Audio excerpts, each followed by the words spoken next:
বাংলাদেশের একটা জ্যান্ত মানুষকে পুড়িয়ে দেওয়া হলো।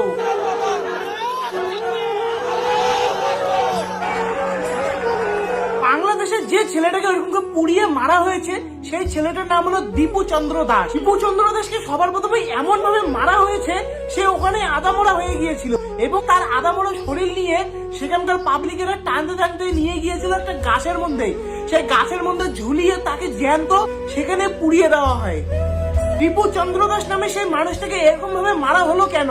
সবার মনে একটাই প্রশ্ন। দীপু চন্দ্র দাসকে মারা হয়েছে কারণ সে নাকি ইসলামের বিরুদ্ধে কিছু কথা বলেছে এবং সেই কথাগুলো সেখানকার মানুষের ভালো লাগেনি, সেই জন্যই তাকে জ্যান্ত পুড়িয়ে মেরে ফেলা হলো। আচ্ছা, এটা কেমন ধর্ম যে ধর্মের মধ্যে মানুষকে জ্যান্ত পুড়িয়ে মেরে ফেলা হচ্ছে? ওই কোনো কোরআনের মধ্যে তো লেখা নেই যে কোনো মানুষ যদি কিছু একটা অপরাধ করে তাকে জ্যান্ত পুড়িয়ে মেরে ফেলা হোক। আজকে বাংলাদেশের মানুষগুলো যে এই ছেলেটাকে জ্যান্ত পুড়িয়ে মেরে ফেললো, এই কাজটাকে আদেও ঠিক? এটার বিচার এখন তোমরাই করো, তোমাদের হাতেই এখন সব। এই ভিডিওটা তোমার বন্ধু বান্ধবের মধ্যে বেশি বেশি করে শেয়ার করে দাও আর বেশি বেশি করে কমেন্ট করো, যেন যারা যারা এই কাজটা করেছে তাদের একদম কঠোর থেকে কঠোর শাস্তি হয়।